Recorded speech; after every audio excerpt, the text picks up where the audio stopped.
Selamat datang. Sebelum kita mulai, saya ingin kamu merenung sejenak. Pernahkah kamu merasa terperangkap dalam rutinitas yang tak ada habisnya, merasa seperti hanya mengikuti arus tanpa tahu pasti apa yang kamu tuju? Apa jadinya jika kamu bisa mengubah arah hidupmu hanya dengan mengganti cara pandang? Bayangkan jika hidupmu bisa berubah drastis hanya dengan langkah-langkah yang terlihat sederhana, tetapi penuh makna. 12 prinsip stoik untuk transformasi hidup yang instan. Itulah yang akan kita bahas di sini. Prinsip-prinsip ini bukan hanya untuk orang-orang bijak di masa lalu, tetapi bisa kamu terapkan langsung dalam kehidupanmu sekarang. Mereka bukan sekadar teori, melainkan alat nyata yang bisa kamu gunakan untuk meraih kedamaian batin, kebahagiaan, dan kekuatan dalam menghadapi segala tantangan hidup. Saya tahu hidup ini penuh dengan kekhawatiran, ekspektasi dari orang lain, dan ketidakpastian yang kadang datang begitu cepat. Namun mungkin kamu tidak pernah berpikir jika kamu bisa mengubah cara pandangmu terhadap dunia ini. Hal-hal yang selama ini terasa berat bisa jadi lebih mudah. Mungkin hidup bukan tentang berlari mengejar sesuatu yang tidak pasti, tapi lebih tentang menemukan ketenangan dalam apa yang sudah ada di sekitarmu. Jika kamu terus menonton hingga akhir, kita akan menggali bagaimana prinsip-prinsip ini dapat membawa transformasi besar dalam hidupmu dan bagaimana setiap langkah kecil ini bisa jadi jawaban dari pencarianmu selama ini. Jangan lupa untuk berlangganan agar kamu tidak ketinggalan insight lainnya yang bisa membawa perubahan positif dalam hidupmu. Kita akan mulai dengan prinsip pertama, memento mori. Kamu tahu, terkadang kita lupa bahwa waktu kita terbatas. Namun, mungkin justru dengan mengingat kematian, kita bisa lebih menghargai hidup. Mungkin itu sebabnya banyak orang yang justru merasa hidup mereka lebih bermakna setelah merenungkan hal ini. Tapi, apakah kamu sudah siap untuk berpikir tentangnya? Apa yang akan kamu lakukan jika kamu tahu bahwa setiap detik sangat berharga?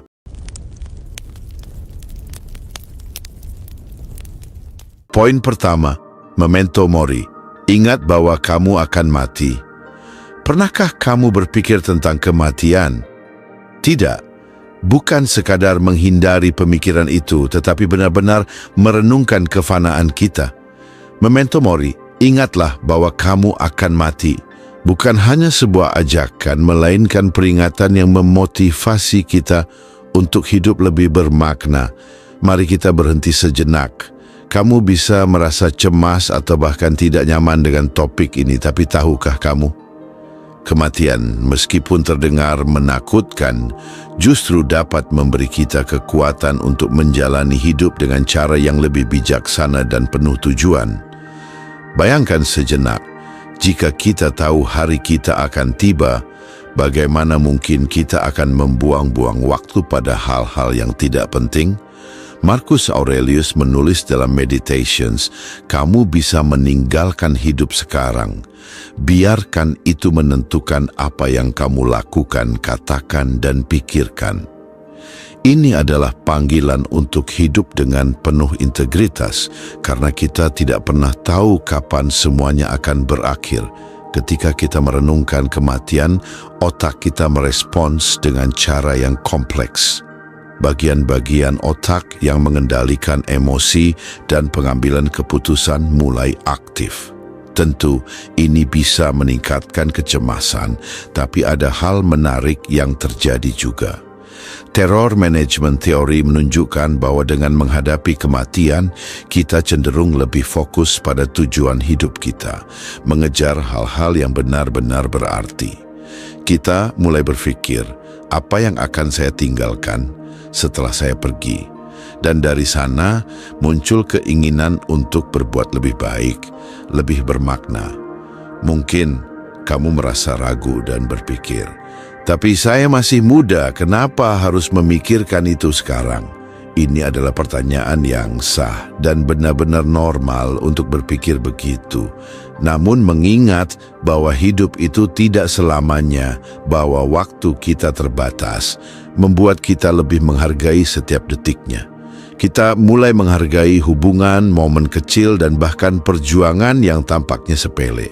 Kita bisa memilih untuk tidak terjebak dalam kecemasan yang berlebihan tentang masa depan. Tetapi sebaliknya, fokus pada apa yang dapat kita lakukan hari ini. Memento Mori mengingatkan kita bahwa setiap detik adalah kesempatan untuk menciptakan makna dalam hidup kita. Dengan menghadapinya, kita dapat memilih untuk hidup dengan ketenangan hati, tanpa terbebani oleh rasa takut akan hal yang tak terhindarkan. Ini bukan tentang hidup dalam kecemasan, tetapi tentang menghadapi kenyataan dengan keberanian. Bayangkan jika kamu benar-benar tahu bahwa hidupmu terbatas, apakah kamu akan lebih berani mengambil langkah-langkah besar, mengejar impian, atau sekadar menghargai momen bersama orang yang kamu cintai? Jadi, apa yang bisa kamu lakukan dengan pemahaman ini? Mulailah dengan menyadari bahwa setiap hari adalah kesempatan yang tidak bisa kita ulang. Fokuslah pada hal-hal yang benar-benar penting. Mungkin ini adalah waktu yang tepat untuk bertanya pada diri sendiri. Apakah saya sudah hidup dengan cara yang sesuai dengan nilai-nilai saya? Apakah saya menghabiskan waktu dengan orang-orang yang benar-benar berarti? Seperti yang kita bahas sebelumnya, kehidupan itu penuh perubahan. Memento Mori bukan untuk menakut-nakuti kita, tetapi justru untuk memberi kita harapan bahwa kita memiliki kendali penuh untuk memilih bagaimana hidup kita akan terlihat. Kamu bisa memilih untuk menjadi versi terbaik dari dirimu setiap hari. Poin kedua dari prinsip stoik yang sangat mendalam adalah tentang pentingnya untuk tidak peduli dengan apa yang orang lain pikirkan. Ini adalah sesuatu yang cukup sering kita dengar, tapi mungkin tak banyak yang benar-benar memahami kedalamannya. Kita semua pada dasarnya memiliki kecenderungan alami untuk menginginkan penerimaan sosial. Dari kecil, kita diajarkan untuk berperilaku dengan cara yang dapat diterima orang lain. Namun apakah itu berarti hidup kita harus bergantung pada penilaian orang lain? Apa jadinya jika kita mengabaikan apa yang mereka pikirkan? Bayangkan sejenak, apa yang terjadi jika kamu bisa sepenuhnya mengabaikan kekhawatiran tentang penilaian orang lain?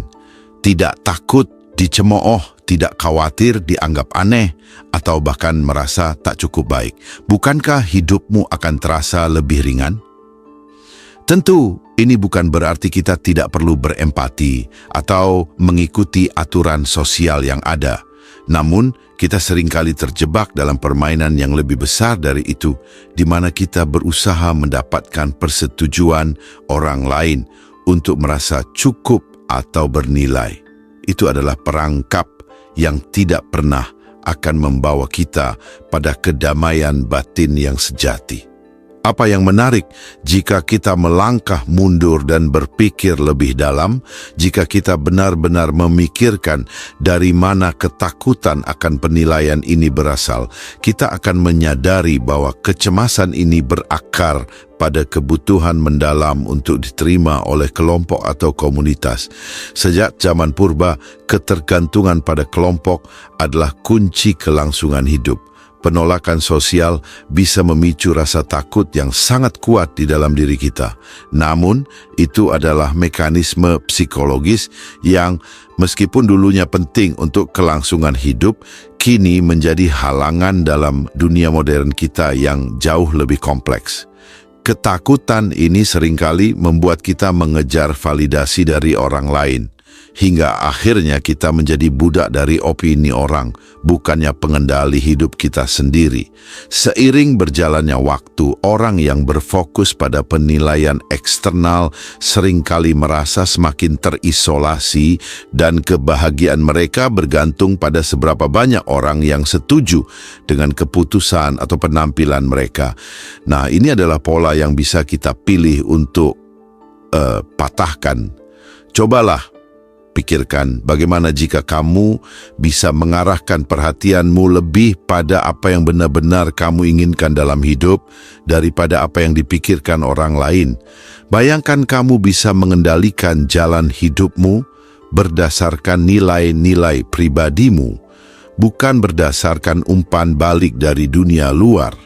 Mengabaikan opini orang lain seperti yang diajarkan oleh prinsip stoik ini membuka kemungkinan tak terbatas bagi kreativitas dan ekspresi diri. Kamu bisa bebas mengejar passionmu, mengambil keputusan yang lebih autentik, tanpa rasa takut akan penilaian. Keaslian menjadi kekuatanmu, kehidupan yang lebih penuh, lebih bermakna dan lebih bebas. Tentu ini tidak mudah karena kita adalah makhluk sosial, tetapi bukan berarti itu mustahil. Perlahan, dengan kesadaran kita bisa melatih diri untuk lebih fokus pada penilaian internal daripada eksternal. Bayangkan saja dunia di mana setiap orang tidak lagi terikat pada ekspektasi orang lain. Sebuah dunia yang lebih berani, lebih kreatif dan lebih bebas. Jadi, apakah kamu siap untuk memulai perjalanan itu?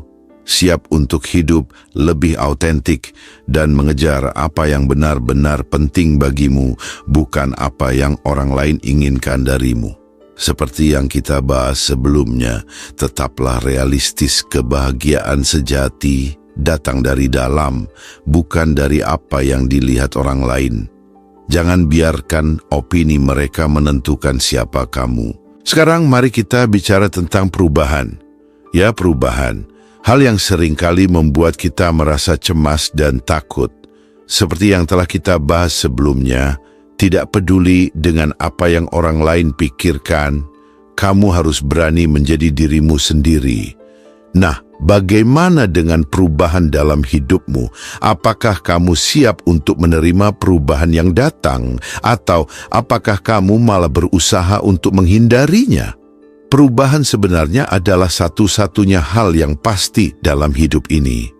Segala sesuatu yang ada, baik itu keadaan, hubungan, atau bahkan pikiran kita, semuanya terus berubah. Epictetus, seorang filsuf stoik yang bijak, mengatakan bahwa kita harus bertanya pada diri kita sendiri, apakah ini sesuatu yang dalam kendali saya atau tidak? Begitu sederhana, namun begitu mendalam. Apa yang bisa kamu kendalikan? Ya, diri sendiri.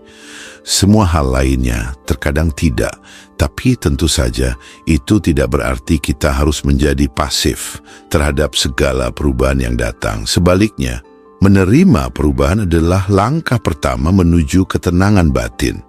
Karena pada kenyataannya, perubahan tidak selalu buruk, meskipun kita cenderung menolaknya.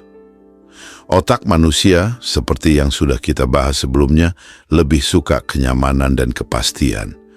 Ketika ada ketidakpastian, rasa takut muncul. Ketakutan akan kegagalan, ketakutan akan tidak tahu apa yang akan terjadi selanjutnya. Tetapi, bukankah kehidupan itu penuh dengan ketidakpastian? Setiap detik yang kita jalani adalah hasil dari pilihan dan perubahan yang kita buat. Pikirkan saja, berapa kali dalam hidupmu kamu merasa takut untuk melangkah keluar dari zona nyaman? Mungkin kamu bertahan di tempat yang tidak nyaman, hanya karena takut akan hal yang baru. Tetapi apa yang kamu dapatkan dari itu? Pasti ada rasa tidak puas, kan? Menghadapi perubahan dengan kepala dingin adalah cara untuk berkembang. Contohnya, lihatlah kehidupan Nelson Mandela. Setelah 27 tahun di penjara, ia menerima perubahan dalam hidupnya.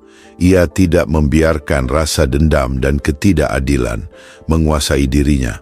Sebaliknya, ia memilih untuk memimpin Afrika Selatan menuju rekonsiliasi dan persatuan. Itu adalah contoh luar biasa dari seseorang yang memilih untuk menerima perubahan dan menjadikannya peluang, bukan hambatan.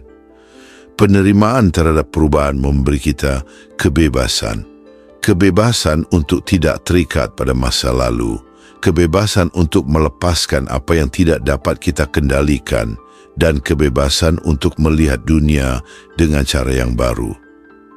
Dengan menerima perubahan, kita belajar untuk lebih fleksibel dan adaptif, menghadapi tantangan dengan tenang dan tentu saja lebih bijaksana. Jadi apa yang bisa kamu lakukan hari ini?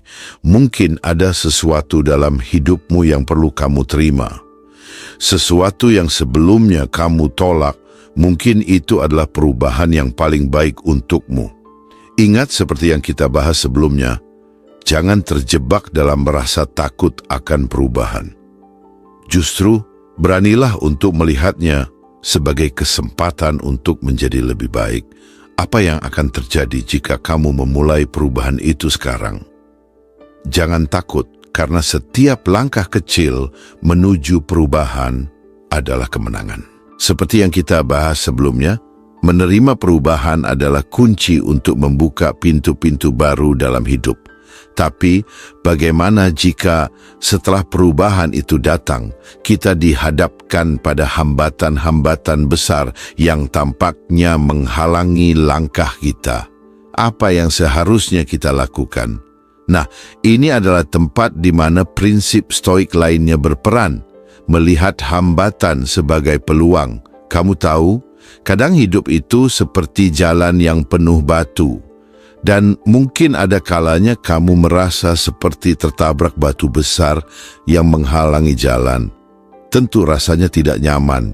Tapi, apakah kamu pernah berpikir bahwa batu-batu itu mungkin bukan penghalang? Bagaimana jika mereka adalah bagian dari jalan yang memang harus kamu lewati? Marcus Aurelius, seorang filsuf stoik yang bijaksana, pernah berkata, hambatan pada tindakan mempercepat tindakan, apa yang menghalangi jalan menjadi jalan. Begitu sederhana namun memiliki makna yang dalam. Hambatan tidak datang untuk menghentikanmu, tetapi untuk mendorongmu lebih jauh. Sebagai manusia, kita mungkin merasa frustrasi saat menghadapi kesulitan. Tapi, jika kita bisa mengubah cara pandang kita terhadap hambatan, kita akan melihat bahwa setiap tantangan adalah kesempatan untuk tumbuh. Otak manusia dalam kebijaksanaannya memiliki kemampuan plastisitas, kemampuan untuk beradaptasi dan berubah seiring dengan pengalaman. Ini berarti kita tidak dilahirkan dengan cara berpikir yang tetap. Kita bisa melatih diri untuk melihat rintangan bukan sebagai penghalang, tetapi sebagai peluang untuk belajar dan berkembang. Cobalah untuk melatih otakmu, untuk mengubah pola pikir yang awalnya pesimis menjadi lebih optimis dan proaktif. Seiring waktu, kamu akan mulai melihat setiap tantangan bukan sebagai beban, tetapi sebagai batu loncatan menuju pencapaian yang lebih besar. Penelitian juga menunjukkan bahwa mereka yang sering menghadapi tantangan cenderung lebih sukses. Kenapa? Karena tantangan memaksa kita untuk keluar dari zona nyaman dan menghadapi situasi yang tidak terduga.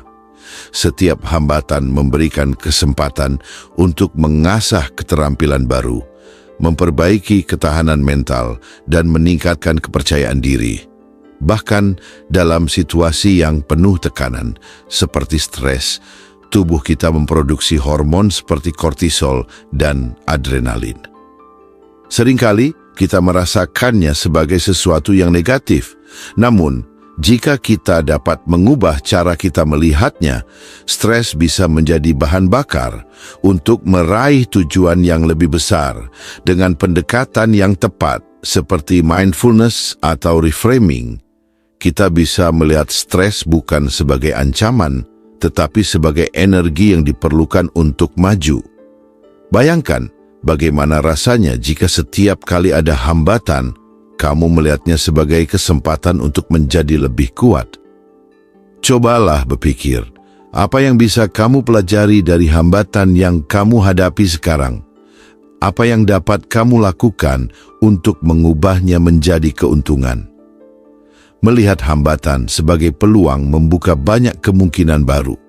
Alih-alih merasa terjebak atau terhalang, kamu bisa merasa lebih termotivasi dan siap untuk menghadapinya. Ini adalah cara pandang yang membawa kita ke jalur kesuksesan yang lebih besar. Bahkan, hambatan yang paling berat sekalipun bisa menjadi batu loncatan menuju sesuatu yang jauh lebih berarti.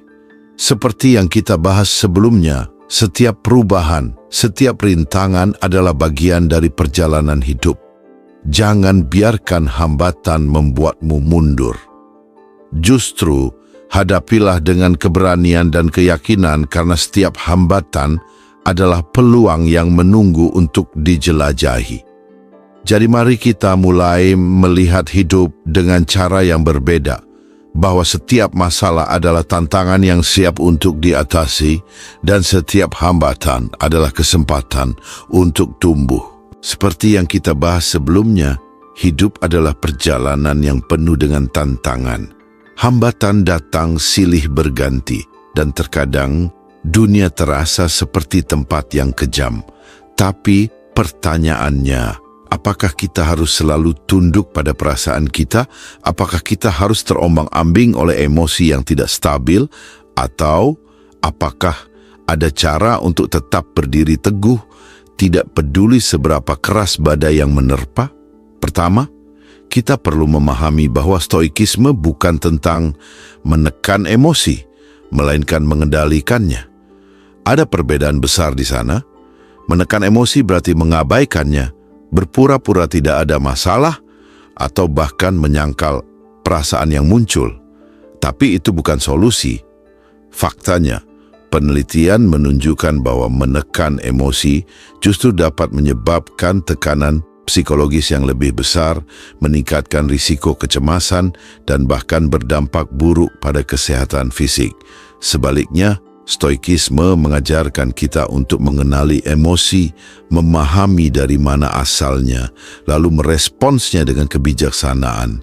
Misalnya, saat kamu merasa marah karena seseorang menghina kamu, respons pertama yang muncul mungkin adalah membalas dengan kata-kata tajam. Tapi, apa yang sebenarnya kamu dapatkan dari itu? Apakah amarahmu akan membuat keadaan lebih baik atau justru memperburuk situasi? Otak manusia memiliki sistem limbik, bagian yang mengatur respons emosional, khususnya amigdala yang sering kali bertindak secara impulsif. Tapi ada satu hal menarik, kita memiliki korteks prefrontal, bagian otak yang memungkinkan kita untuk berpikir sebelum bertindak. Dan disinilah letak kekuatan kita. Kita bisa melatih diri untuk tidak bereaksi secara otomatis terhadap emosi, tetapi memilih bagaimana kita ingin merespons. Kedua, ketahanan emosional bukan berarti menjadi kebal terhadap perasaan. Sebaliknya, ini berarti memiliki kemampuan untuk bangkit setelah jatuh, untuk tetap tenang di tengah kekacauan, dan untuk tidak membiarkan dunia luar mengendalikan batin kita. Studi menunjukkan bahwa orang-orang dengan ketahanan emosional yang kuat lebih bahagia, lebih sukses, dan lebih mampu menghadapi tekanan hidup. Bayangkan seorang pelaut di tengah badai. Dia tidak bisa menghentikan angin atau ombak yang menghantam kapalnya. Tapi dia bisa mengendalikan layar, mengarahkan kemudi, dan tetap fokus pada tujuan. Itulah cara seorang stoik menghadapi hidup. Kita tidak bisa mengontrol segala hal yang terjadi di sekitar kita, tetapi kita bisa mengontrol bagaimana kita meresponsnya. Ketiga, bagaimana jika kita melihat emosi negatif sebagai alat untuk bertumbuh? Misalnya, rasa kecewa bisa menjadi tanda bahwa kita terlalu banyak berharap pada sesuatu yang di luar kendali kita. Rasa marah bisa menjadi kesempatan untuk belajar kesabaran. Rasa takut bisa menjadi pengingat bahwa kita perlu lebih mempersiapkan diri. Dengan mengembangkan ketahanan emosional, kita akan mulai menyadari bahwa tidak ada satu pun hal eksternal yang bisa benar-benar menguasai kita, kecuali jika kita mengizinkannya. Dan ketika kita mencapai titik itu, hidup menjadi lebih tenang, lebih stabil, dan lebih bermakna. Jadi, jika kamu dihadapkan pada situasi yang menguji emosimu, tanyakan pada dirimu sendiri, apakah aku akan bereaksi secara impulsif atau aku akan memilih untuk merespons dengan kebijaksanaan? Seperti yang kita bahas sebelumnya, ketahanan emosional memungkinkan kita untuk tetap teguh menghadapi dunia. Tapi ada satu hal yang lebih fundamental, kemampuan untuk fokus hanya pada apa yang bisa kita kendalikan.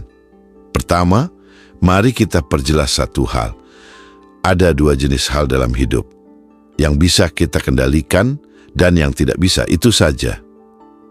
Selebihnya hanya ilusi. Misalnya, kamu tidak bisa mengendalikan cuaca. Jika hujan turun di hari penting, marah atau mengeluh tidak akan mengubah apapun.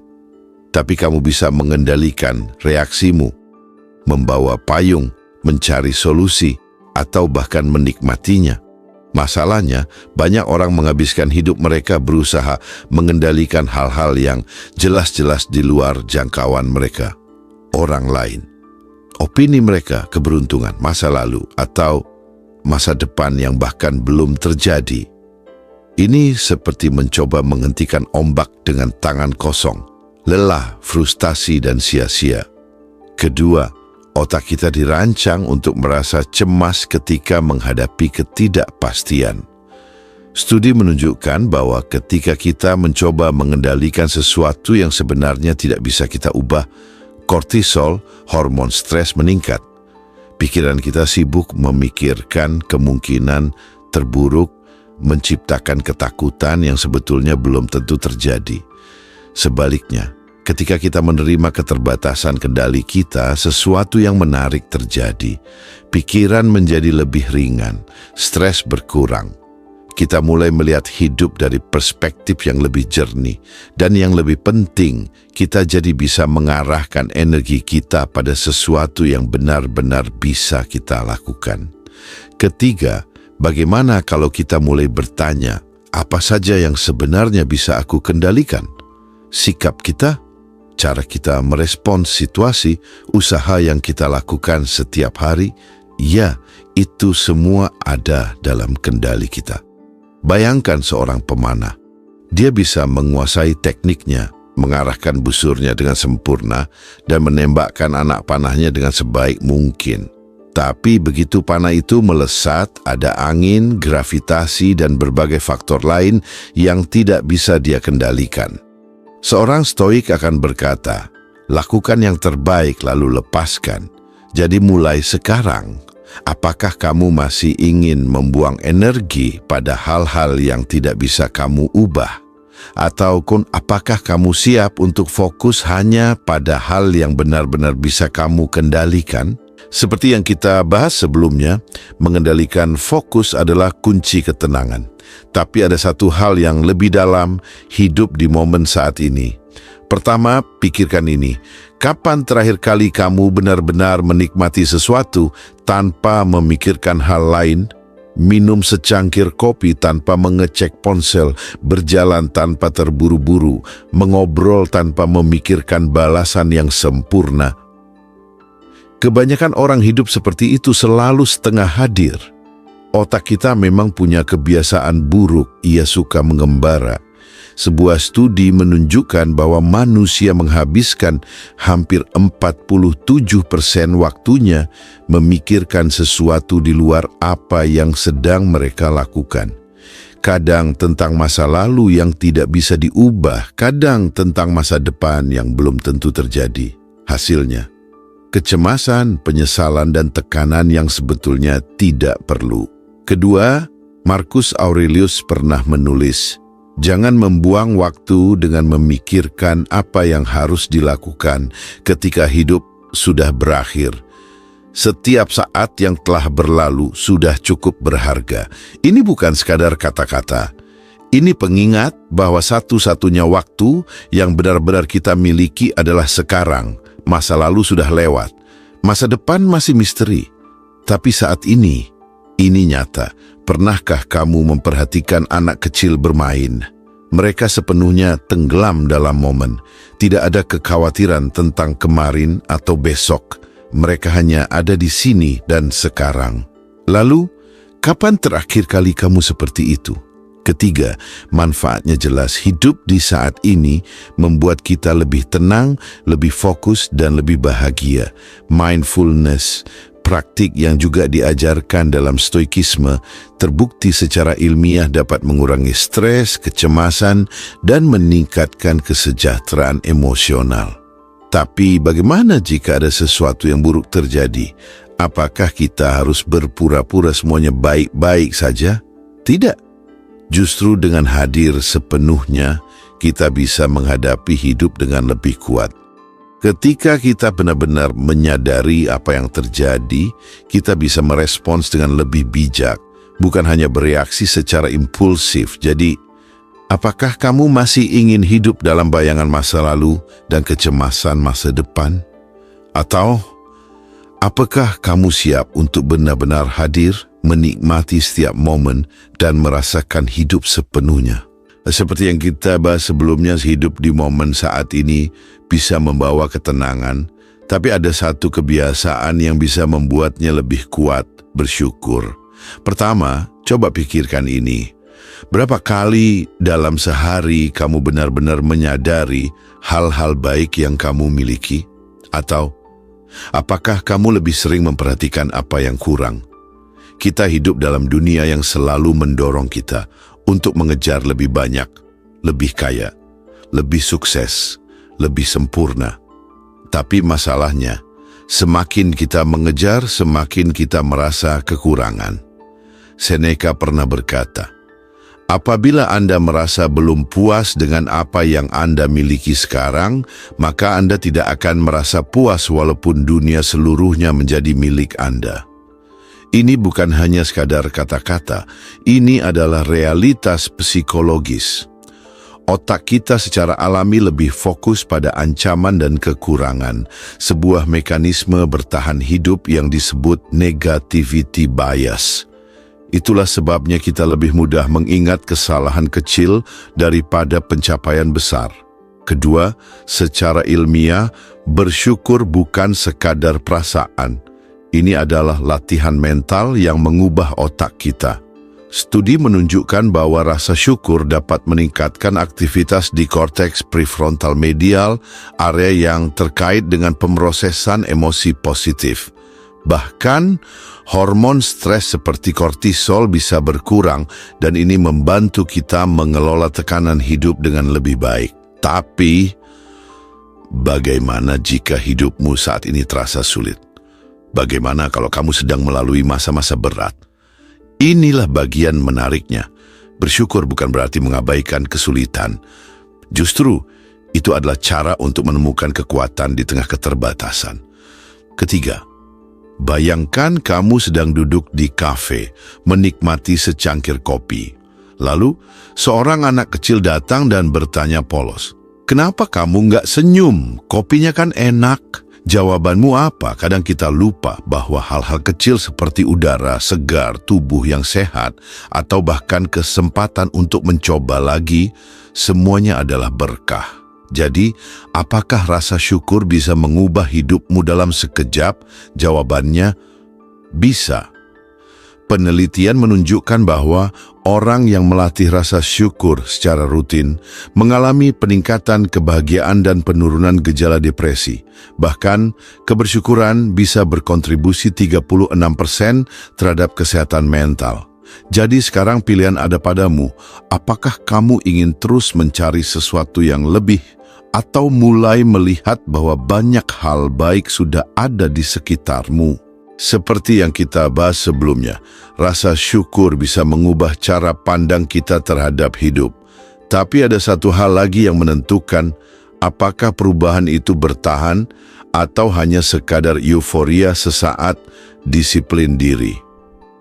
Pertama, mari kita bicara jujur. Seberapa sering kamu merasa ingin melakukan sesuatu tapi akhirnya menunda? Misalnya, bangun pagi dengan niat membaca buku, tapi malah scroll media sosial, atau ingin mulai olahraga, tapi mendadak merasa kasur terlalu nyaman. Ini bukan masalah niat, tapi kebiasaan. Dan kebiasaan dibentuk oleh satu hal, disiplin. Marcus Aurelius pernah berkata, di pagi hari ketika kamu enggan bangun dari tempat tidur, katakan pada dirimu sendiri, aku harus bangun dan melakukan tugas sebagai manusia. Ya, bahkan seorang kaisar Romawi pun bergumul dengan rasa malas. Tapi bedanya, dia tidak membiarkan rasa malas menang. Kedua, dari sudut pandang ilmiah, otak kita sebenarnya bisa diprogram ulang untuk lebih disiplin. Ini disebut neuroplastisitas, proses di mana otak membentuk koneksi baru berdasarkan kebiasaan yang kita ulangi terus-menerus. Jika setiap hari kamu memaksa diri untuk tetap berpegang pada rutinitas, otakmu akhirnya akan terbiasa dan disiplin menjadi lebih mudah. Tapi, bagaimana kalau motivasi hilang? Nah, ini bagian menariknya. Penelitian menunjukkan bahwa disiplin lebih kuat dari motivasi. Motivasi itu seperti cuaca, bisa berubah-ubah, sedangkan disiplin seperti jalan setapak yang sudah terbentuk di otak, meskipun tidak ada dorongan emosional, kita tetap berjalan di jalur yang sama. Ketiga, bayangkan seorang anak kecil bertanya padamu, kenapa kamu harus cuci muka tiap pagi? Kan muka kamu nggak jatuh kalau nggak dicuci. Jawabannya sederhana, karena kebiasaan. Disiplin bekerja dengan cara yang sama. Kamu tidak harus selalu termotivasi untuk melakukan sesuatu. Yang penting kamu tetap melakukannya. Jadi, apa yang terjadi jika kamu membangun disiplin diri? Kamu akan memiliki kendali penuh atas hidupmu. Kamu akan bisa menetapkan dan mencapai tujuan, menghindari distraksi, dan membuat keputusan yang lebih bijak. Dan yang paling penting, kamu tidak akan lagi bergantung pada perasaan sesaat karena tindakanmu sudah terarah, terlepas dari apa yang kamu rasakan. Sekarang, pertanyaannya, apakah kamu masih ingin bergantung pada motivasi yang naik turun? Atau mulai membangun disiplin yang bisa mengubah hidupmu selamanya? Seperti yang kita bahas sebelumnya, disiplin diri membentuk kebiasaan yang menentukan arah hidup kita. Tapi ada satu hal yang sering dilupakan, refleksi. Tanpa refleksi, kita seperti berjalan tanpa peta.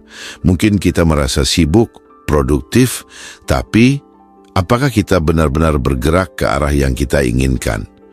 Pertama, mari kita pikirkan ini. Kapan terakhir kali kamu berhenti sejenak dan bertanya pada dirimu sendiri, apakah aku sudah menjalani hidup seperti yang kuinginkan?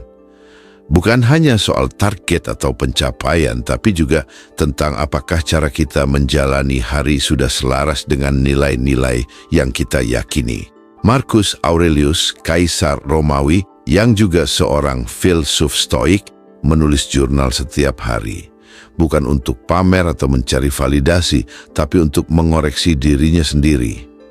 Ia merefleksikan tindakannya, pikirannya, bahkan kesalahan yang ia buat. Baginya, refleksi adalah cermin yang membantunya memahami siapa dirinya sebenarnya. Kedua, refleksi itu seperti gym untuk otak. Saat kita merenung, bagian korteks prefrontal, bagian otak yang bertanggung jawab atas pengambilan keputusan dan pengendalian diri, menjadi lebih aktif. Ini memperkuat pola pikir kritis, meningkatkan kesadaran diri, dan membantu kita menghindari kesalahan yang sama. Tapi, bagaimana kalau refleksi malah membuat kita overthinking? Ini pertanyaan yang bagus. Bedanya, refleksi itu seperti menyalakan lampu di ruangan gelap. Kita melihat sesuatu dengan lebih jelas. Overthinking, sebaliknya, seperti memutar ulang film yang sama berkali-kali tanpa solusi. Ketiga, mari kita coba sesuatu. Bayangkan seorang anak kecil bertanya, "Nah, kalau kamu enggak pernah melihat ke belakang, gimana caranya tahu kamu enggak salah jalan?" Jawabannya sederhana. Kita harus sesekali berhenti dan mengevaluasi, bukan untuk menyesali, tapi untuk memastikan kita benar-benar menuju arah yang kita inginkan. Jadi apa yang terjadi jika kamu mulai refleksi secara rutin? Kamu akan lebih memahami dirimu sendiri. Kamu akan bisa memperbaiki kesalahan lebih cepat, membuat keputusan yang lebih bijak, dan menjalani hidup dengan lebih sadar. Dan yang paling penting, kamu akan tahu apakah jalan yang kamu tempuh saat ini benar-benar membawa kebahagiaan atau hanya membuatmu sibuk tanpa arah. Sekarang pertanyaannya, apakah kamu mau terus berjalan tanpa peta atau mulai meluangkan waktu untuk melihat kemana arah langkahmu sebenarnya? Seperti yang kita bahas sebelumnya, refleksi membantu kita memahami diri sendiri. Tapi ada satu hal yang tidak kalah penting, belas kasih dan empati. Karena tanpa keduanya, kita hanya akan menjadi individu yang sadar diri, tapi terpisah dari dunia. Pertama, mari kita jujur. Pernahkah kamu merasa kesal dengan orang lain hanya karena mereka tidak berpikir seperti kamu? Atau mungkin kamu pernah menilai seseorang tanpa benar-benar memahami apa yang mereka lalui? Ini manusiawi. Otak kita dirancang untuk menyederhanakan dunia, tapi seringkali itu membuat kita lupa satu hal. Setiap orang punya beban yang tidak kita lihat. Marcus Aurelius pernah menulis, ketika kamu bangun di pagi hari, pikirkan bahwa kamu akan bertemu dengan orang yang suka ikut campur, yang tidak tahu berterima kasih, yang arogan, licik, iri, dan egois. Tapi dia tidak berhenti di sana. Dia menambahkan bahwa semua itu terjadi karena mereka belum benar-benar memahami apa yang baik dan buruk. Dengan kata lain, alih-alih bereaksi dengan kemarahan, kita bisa memilih untuk memahami. Kedua, empati bukan hanya tentang memahami orang lain. Secara ilmiah, tindakan empati mengaktifkan bagian otak yang membuat kita merasa lebih terkoneksi, lebih bahagia. Studi menunjukkan bahwa orang yang lebih empatik cenderung memiliki hubungan yang lebih dalam dan kehidupan yang lebih memuaskan. Jadi, jika kamu ingin lebih bahagia, mungkin langkah pertama bukan mencari kebahagiaan, tapi memahami kebahagiaan orang lain. Tapi, bagaimana kalau kita dimanfaatkan? Ini pertanyaan bagus. Belas kasih dan empati bukan berarti membiarkan diri diinjak-injak. Sebaliknya, ini tentang memiliki batasan yang jelas, tapi tetap melihat orang lain sebagai manusia yang juga bisa melakukan kesalahan. Seperti anak kecil yang bertanya, "Kalau orang lain jahat, apakah aku harus ikut jahat juga?" Jawabannya sederhana, kita tetap bisa baik tanpa harus menjadi naif. Ketiga, bayangkan jika setiap orang melatih empati, konflik berkurang, hubungan menjadi lebih tulus, dan dunia terasa lebih hangat. Sekarang, pertanyaannya, apakah kamu ingin menjadi seseorang yang hanya memahami dirinya sendiri, atau seseorang yang juga mampu memahami dunia? Seperti yang kita bahas sebelumnya, belas kasih membuat kita lebih terkoneksi dengan dunia. Tapi, ada satu hal yang lebih dalam. Fokus pada keunggulan diri. Karena bagaimana bisa kita memahami orang lain jika kita belum memahami dan mengembangkan diri kita sendiri? Pertama, mari kita berpikir sejenak. Pernahkah kamu merasa tidak cukup baik karena melihat orang lain lebih sukses, lebih cerdas, atau lebih berbakat? Atau mungkin kamu pernah bertanya-tanya, kenapa hidupku tidak seperti mereka? Ini jebakan klasik. Perbandingan sosial seringkali membuat kita kehilangan fokus pada apa yang benar-benar penting, perjalanan kita sendiri. Marcus Aurelius mengatakan, jangan buang energimu untuk mengkhawatirkan orang lain. Fokuslah untuk menjadi lebih baik dari dirimu kemarin. Ini bukan hanya tentang motivasi, tapi tentang fakta psikologis. Saat kita terus membandingkan diri dengan orang lain, otak kita cenderung mengalami kecemasan dan stres.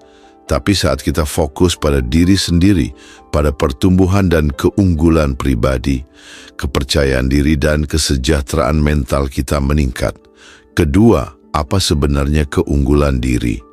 Apakah itu berarti menjadi sempurna? Tidak. Keunggulan diri adalah tentang terus berkembang, bukan tentang mencapai standar yang ditetapkan orang lain. Dalam filsafat Yunani, ada konsep eudaimonia, kebahagiaan sejati yang datang dari menjalani hidup dengan kebajikan. Artinya, kebahagiaan bukanlah soal pencapaian eksternal, tapi bagaimana kita hidup sesuai dengan nilai-nilai kita sendiri. Tapi, bagaimana kalau kita merasa tidak berkembang?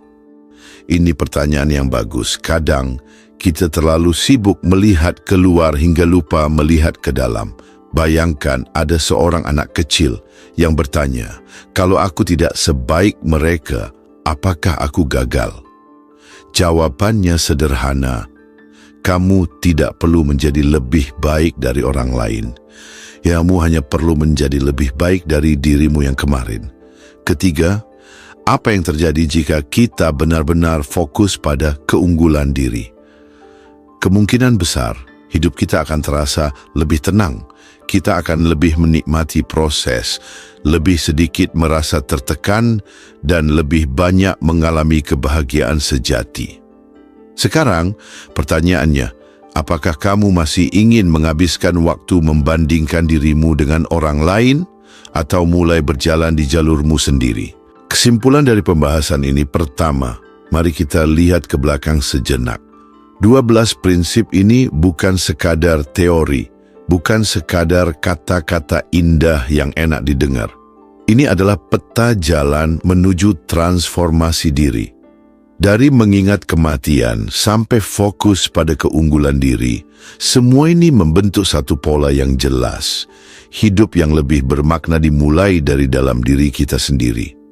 Kedua, mungkin kamu bertanya-tanya, apakah ini benar-benar bisa mengubah hidupku? Jawabannya tergantung pada satu hal, apakah kamu akan menerapkannya atau hanya mendengarnya sekali lalu lupa? Marcus Aurelius pernah berkata, jangan buang waktu untuk berdiskusi tentang bagaimana seharusnya menjadi orang baik. Jadilah orang baik itu. Artinya, memahami prinsip ini saja tidak cukup. Kamu harus menjadikannya bagian dari kehidupan sehari-hari. Tapi bagaimana jika gagal? Bagaimana jika suatu hari kamu kembali merasa takut akan penilaian orang lain atau kehilangan kendali atas emosimu? Jawabannya sederhana, coba lagi. Hidup bukan tentang menjadi sempurna, tapi tentang terus memperbaiki diri. Setiap kali kamu jatuh, setiap kali kamu merasa tersesat, prinsip-prinsip ini ada untuk mengingatkanmu. Ketiga, bayangkan jika kamu benar-benar menerapkan ini dalam hidupmu. Jika kamu tidak lagi takut menghadapi perubahan, tidak lagi goyah karena pendapat orang lain, dan mampu melihat setiap hambatan sebagai peluang. Bagaimana rasanya hidup seperti itu? Lebih tenang, lebih kuat, lebih bebas, seperti seorang anak kecil yang bertanya polos, "Jadi kalau aku melakukan ini semua, aku bakal bahagia?" Jawabannya, kebahagiaan sejati bukan sesuatu yang bisa dikejar, tetapi sesuatu yang muncul dari dalam ketika kamu hidup sesuai dengan nilai-nilai terbaikmu. Jadi sekarang keputusan ada di tanganmu. Apakah kamu akan terus menjalani hidup dengan cara lama, atau mulai mengambil langkah untuk benar-benar berubah? Terima kasih telah menonton sampai akhir. Jika kamu merasa konten ini bermanfaat, jangan lupa untuk like, berlangganan, dan bagikan kepada orang-orang yang juga ingin mengubah hidup mereka. Sampai jumpa di video berikutnya.